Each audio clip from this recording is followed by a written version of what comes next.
मेरे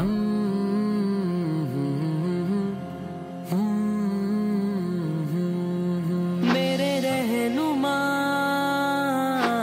मेरे रहनुमा, मेरे रहनुमा,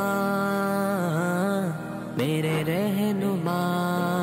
ছেলে মেয়ের খাঁটি নিয়তে কথাবার্তা বলা। কোনো মেয়ের সাথে কি কথা বলা জায়েজ আছে যদি আমি তাকে বোনের নিয়তে দেখি এবং সে আমাকে ভাইয়ের নিয়তে দেখে?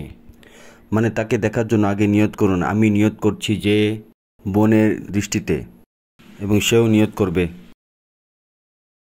মানে যদি দুইজনের নিয়তে সহি হয় তো দুইজনের পরস্পরের সাথে কন্ট্যাক্ট করা এবং কথাবার্তা বলা জায়েজ আছে কিনা? মুজাহিদ আহমদ লারখানা। জনাব মুজাহিদ সাহেব, প্রয়োজন আছে কি এই লৌকিকতার?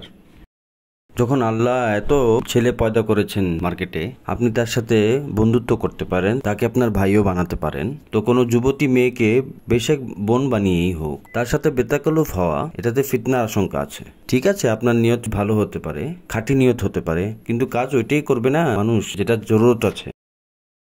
মেয়েদেরকে বোন বানিয়ে তাদের সাথে বন্ধুত্ব করার সমাজে কি প্রয়োজন রয়েছে? তাদের জন্য বান্ধবী কি কম পড়ে গেছে মার্কেটে, আর আপনার জন্য কি ফ্রেন্ড দোস্ত কম হয়ে গিয়েছে মার্কেটে? তো যদি দুনিয়াতে সব পুরুষ মরে যেত এবং আপনি বোর হয়ে যেতেন, আপনি ম্যারিডও না হতেন, যে আপনি বিবির সাথে গল্প গুজব করবেন, এবং কেউ যদি বিয়ের জন্য মেয়েও না দিত, এরপর আপনি বলতেন চলো এই গায়ের মারাম আছে, আমি তাকে বোন বানিয়ে কথাবার্তা বলি, গল্প গুজব করি, তার সাথে বন্ধুত্ব করি, তো এটা আমরা বলতাম যে প্রয়োজন আছে। এই জন্য যে দুনিয়াতে একজন পুরুষ জিন্দা নেই, কিন্তু এমন তো নয়। আসলে যখনই আপনি কোনো মেয়ের সাথে, যেটা হোক বোন বানিয়ে, আপনি তার সাথে যখনই ফ্রি হবেন, তো এই জিনিসটা ফিতনার কারণ হতে পারে। দ্বিতীয়ত, মানুষকে কিভাবে আপনি নিষেধ করবেন? তুমি মেয়েদের সাথে কেন গল্পগুজব করছো? সে বলবে যে তুমিও তো করো, আপনি বলবেন যে আমি বোনের নিয়তে করছি, সেও বলবে যে আমিও বোনের নিয়তে করি। তো এই তরিকাই গলত, আসলে পরস্পরের জায়েজ নয়।